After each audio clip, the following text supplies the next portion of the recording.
လူတယောက်ကလူတယောက်အပေါ်ကောင်းပေးတယ်ဆိုတာတောင်းတောင်းမြတ်တာမဟုတ်ဘူးတောင်းတောင်း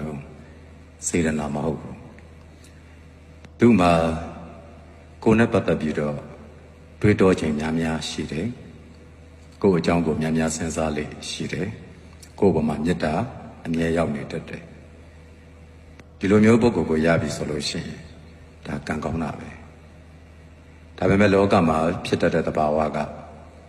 အဲ့ဒီလိုကိုယ့်အပေါ်ကောင်းတဲ့သူကိုမတိကျိုးကျွန်ပြူထားတတ်တာမျိုးဖြစ်တတ်တယ်ပြီးတော့ကိုယ့်အပေါ်ကောင်းနေတာပဲကိုယ့်လူပဲဆိုတော့အပိုင်ဆိုပြီးတော့လိုမထုတ်သုံးတဲ့သဘောမျိုးတွေဖြစ်လာတတ်တယ်လိုမ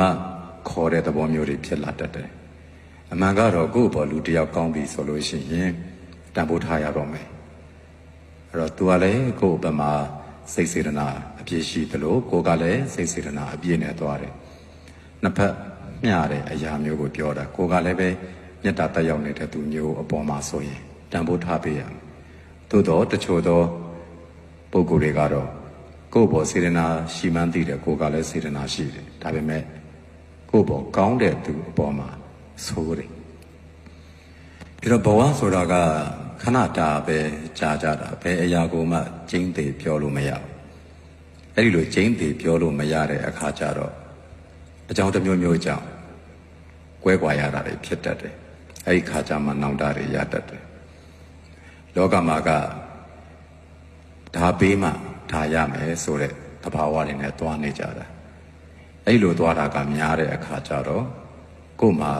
ကို့အပေါ်ကိုစိတ်စေတနာအပြည့်ပေးပြီးတော့ကောင်းတဲ့သူတွေနဲ့ရှင်တဲ့အခါကျတော့ဘဝမှာမလုံးကြုံတယ်လို့ခံစားလာရလိမ့်မယ်ဒါကြောင့်ကိုယ်ကံကောင်းလာလို့ကိုယ့်အပေါ်မှာကောင်းတဲ့သူရှိလာပြီဆိုရင်ကိုယ့်ရဲ့အသိစိတ်ကလေးကသူ့ရဲ့တန်ဖိုးကိုနားလည်ပေးရမယ်အလွန်အကျွံမဟုတ်ဘဲနဲ့ဘာကြောင့်ဒီစကားပြောရသလဲဆိုတော့အလွန်အကျွံဆိုတာကလည်းစိတ်ကုန်ဖို့ကောင်းတယ်သူ့အတိုင်းအတာတွေရှိတယ်နေရာတိုင်းမှာအတိုင်းအတာရှိတယ်စကားပြောတဲ့အချိန်လားနောက်ပြီးတော့သွားတဲ့အချိန်လားမသွားတဲ့အချိန်လားစတဲ့အတိုင်းအတာတွေရှိတယ်သူ့ဘက်မှာလှုပ်ရှုပ်နေတာလားသူ့ဘက်မှာအရေးကြီးကိစ္စပေါ်နေတာလားစတဲ့အရာတွေကိုနားလည်ပေးဖို့လိုတယ်ကာလကိုနားလည်ခြင်းအတိုင်းအတာကိုနားလည်ခြင်းဒီအရာတွေနဲ့စင်ကြယ်တုံတရားတွေနဲ့ကိုယ့်ဘောကောင်းတဲ့သူကိုတန်ဖိုးပြန်ထားပေးရတယ်ဒီလိုတန်ဖိုးထားပေးတော့မှလည်းတစ်ဖက်သူရဲ့မေတ္တာတွေကပို့ပြီးရောက်လာများသောအားဖြင့်လူတွေကကိုယ်ပိုင်စင်ကြယ်ဉာဏ်ရှိတဲ့သူတွေကိုစေတနာထားတတ်ကြတာပါပဲကာလတည်